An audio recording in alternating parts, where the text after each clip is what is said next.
Mga master, okay lang bang? Huwag niyong skip ang mga ads sa aking mga video kung okay lang mga master. Salamat sa solid na suporta po. Yon, what's up mga masters? Nandito na naman tayo sa panibagong araw, panibagong kabanata na naman ang pagsasama-samahan natin ngayon guys.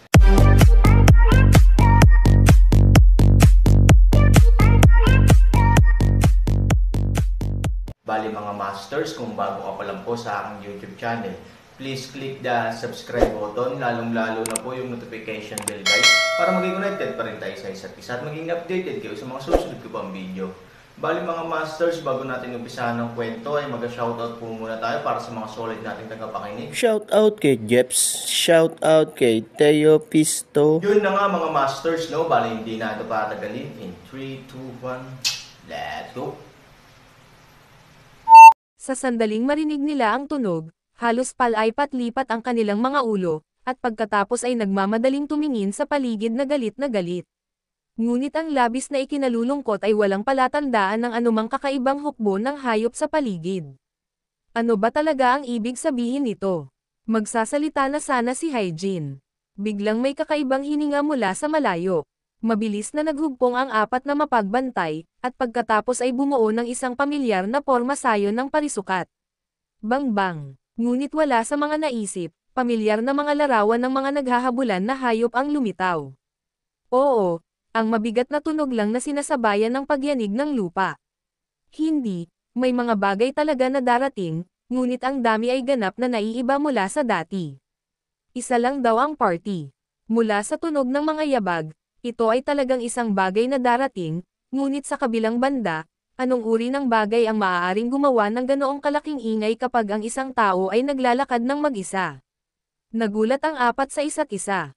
Sa sandaling ito, ang malaking puno sa di kalayuan ay nagsimulang manginig ng husto, na tila ang bagay ay dumadaan sa kagubatan at dumiretso sa kanila.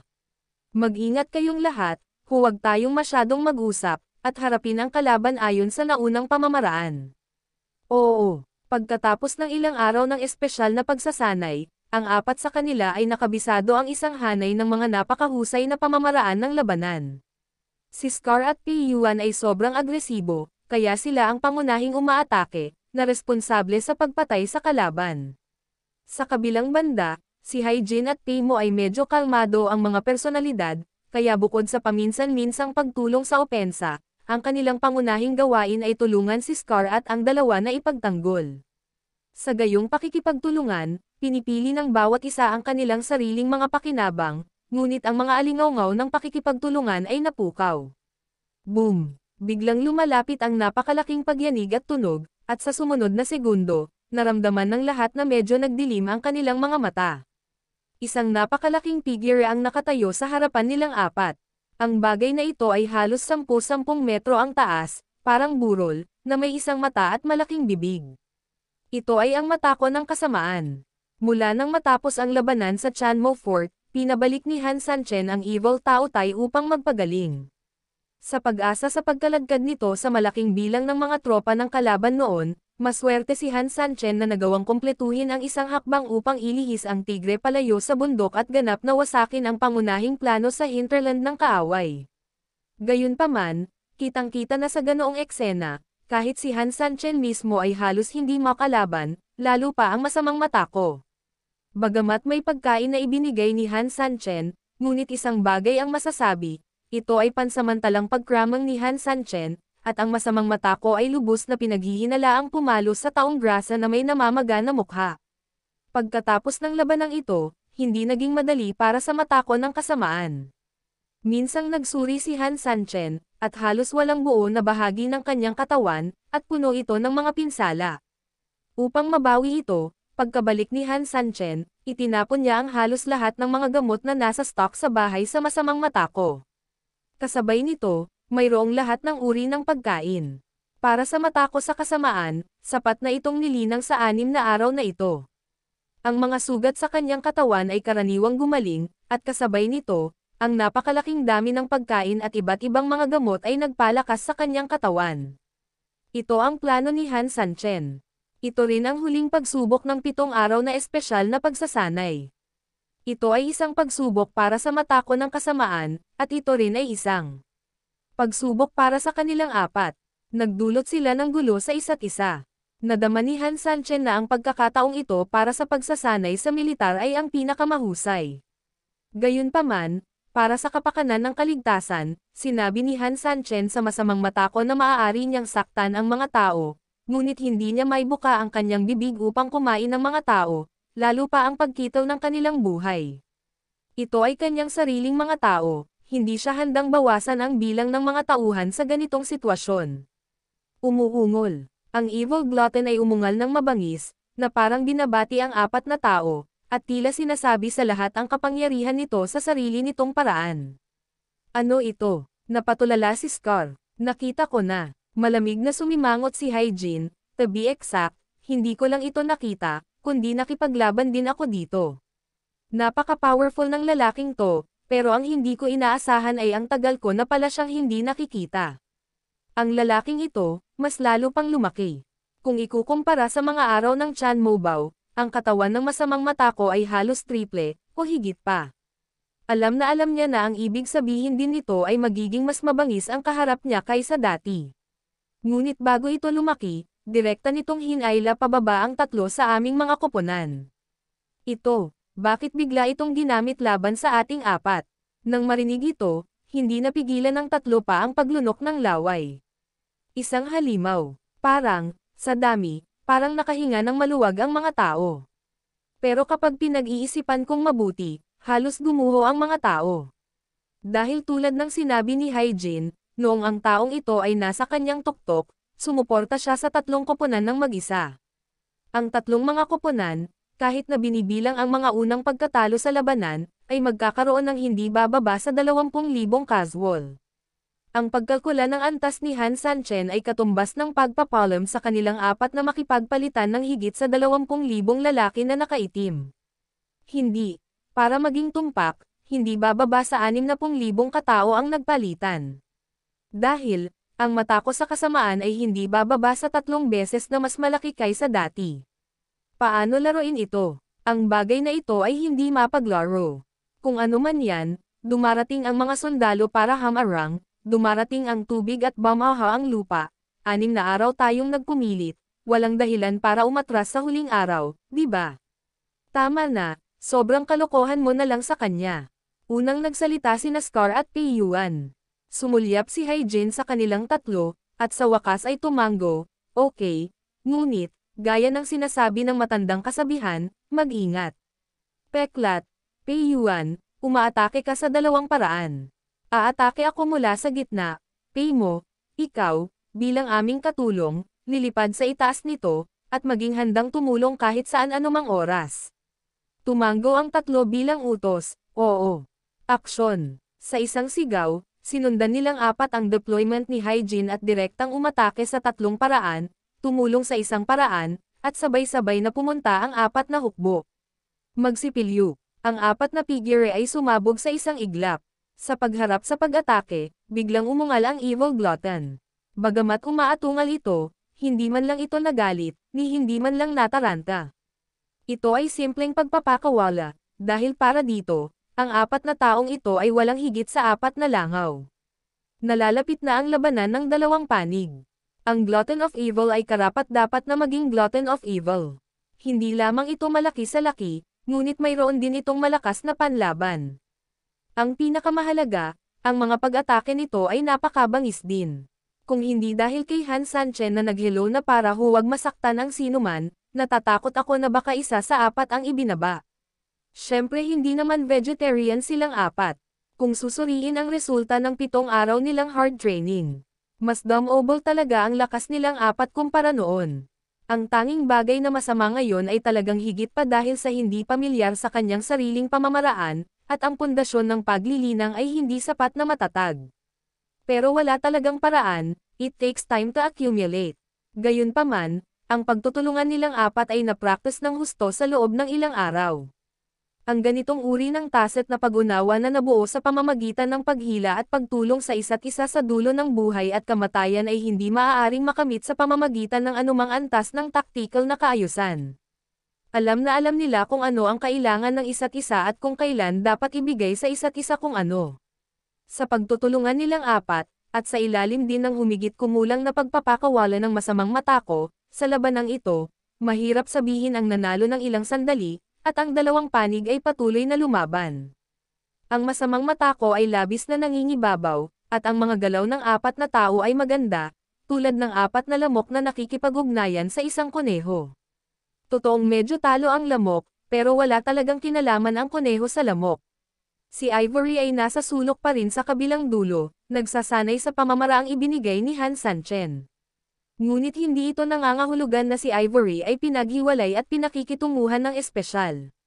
Mayroon din siyang sariling mga pagsubok. Ang hukbo ng 10,000 kakaibang hayop.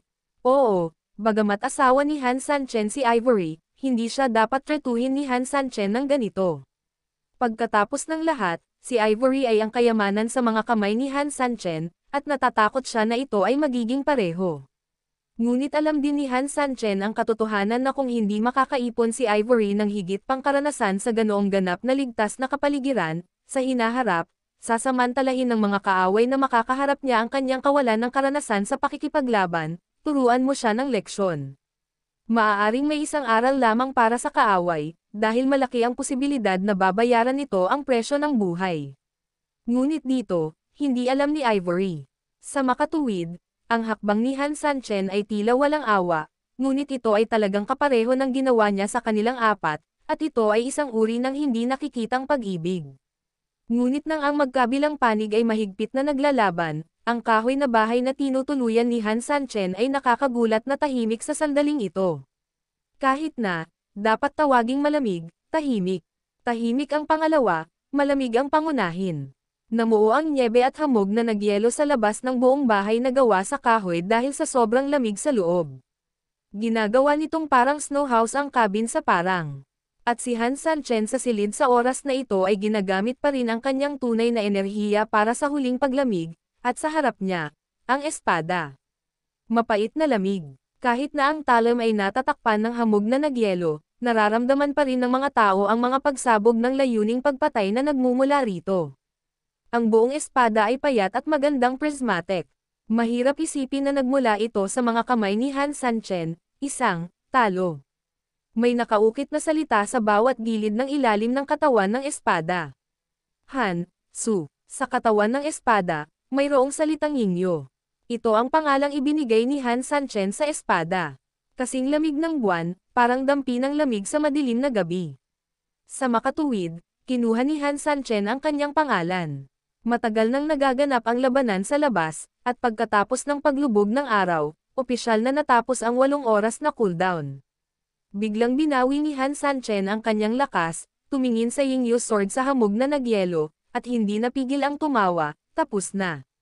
Sa sumunod na segundo, direktang hinimok ni Han Sanchen si Sisi na talagang takpan ang espada. Magsipilyo, boom! Ang malamig na espada ay direktang bumagsak sa hamog na nagyelo, tulad ng isang dragon na lumalabas sa mababaw na tubig. Wow! Ang espada ay biglang lumipad palabas ng bahay, tumagos sa siyam na langit. Kahit na walang ginawa si Han Sanchen, nararamdaman pa rin niya ang pagdaan ng espada at ang pandarambong sa lamig. Ang napakalakas na pagpatay na layunin at lamig ay nagsabi kay Han Sanchen na ang Yingyo sword ay hindi karaniwan. Sipilyo. Sa isang kisap mata, ang mahabang espada na tumagos sa siyam na langit ay lumipad pabalik sa isang iglap, at pagkatapos ay nasa harap lang ito ni Han Sanchen. Naramdaman ang malakas na hininga mula sa espada, labis na nasa sabik si Han Sanchen. Maaaring hindi niya talaga akalain na siya mismo ang paulit-ulit na nabigo, ngunit ngayon ay nakagawa na siya ng isang perpektong espada. Xiaobai, naririnig mo ba ako? Tanong ni Han Sanchen. Naririnig ko. Tamad na sumagot si Xiaobai, at nagpatuloy, hindi ka masyadong tanga, walang ni isang pagkakamali sa buong proseso, at natapos ng maayos ang espada. Ito ang unang pagkakataon na narinig ni Han Sanchen ang papuri ni Xiaobai pagkatapos niya itong makilala. By the way, pwede ba kitang tawaging Xiaobai Yu simula ngayon? Tanong ni Han Sanchen, Jian Ruyo, kaya nagdagdag ako ng isang salita. Oh, sa totoo lang, mayroon akong kapatid na tinatawag na Xiaobai. Para makilala kayong dalawa, kaya, sabi ni Han Sanchen. Whatever, who cares? Naiinis na sabi nito. Mabuti. Tumango si Han Sanchen, at may bahagyang pag-angat sa kanyang kamay, ang Yingyo sword ay direktang lumipad sa kamay ni Han Sanchen. Sa sumunod na segundo, dahan-daang lumabas si Han Sanchen sa kahoy na bahay na may hawak na espada. Sinulyapan niya ang oras at gayon din ang gubat sa di kalayuan. Sa dalawang panig na iyon, halos tumigil na ang labanan, at alam na alam ni Han Sanchen na ganap na natapos ang kanilang pagsubok. Naniniwala si Han Sanchen na tiyak na natapos na nila ito ng perpekto. Susunod, ang kanyang huling hakbang. Subukan ang espada. Gayunpaman, may sariling plano si Han Sanchen para sa sword test, at gusto niyang personal na dumating si Ivory. Sa pag-iisip nito, bumalik si Han Sanchen sa maliit na bahay na kawayan. Kakahanda pa lang ni Ivory ng pagkain, at medyo magulo na ang damit niya sa labanan, pero wala siyang pakialam dito. Ang unang bagay na naisip niya ay ang magluto para kay Han Sanchen. Lumapit si Han Sanchen mula sa likuran at marahan siyang niyakap, hindi mo ba kayang ipaubaya ang mga bagay na ito sa ibang tao? Hindi, ngumiti si Ivory, ang mga gamit ng asawa ko, syempre kailangan ko mismo ang gumawa. Tapos ka na ba sa trabaho mo?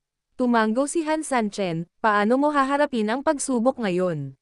How dare you call your strange beast para bugbugin ang asawa mo? Does this count as domestic violence? Do the math, sayang naman at walang durian dito sa mundo, o luluhod ako para sayo. Sabi ni Han Sanchen. Ngumiti si Ivory at pinagalitan ang isang scoundrel, pagkatapos ay inilabas ang mga pinggan sa kaldero, pumunta ka at maghugas ng kamay, kumain na tayo. Sige, dapat kainin ang kanin na niluto ng asawa ko. Pero pagkatapos kumain, gusto kitang ihatid para subukan.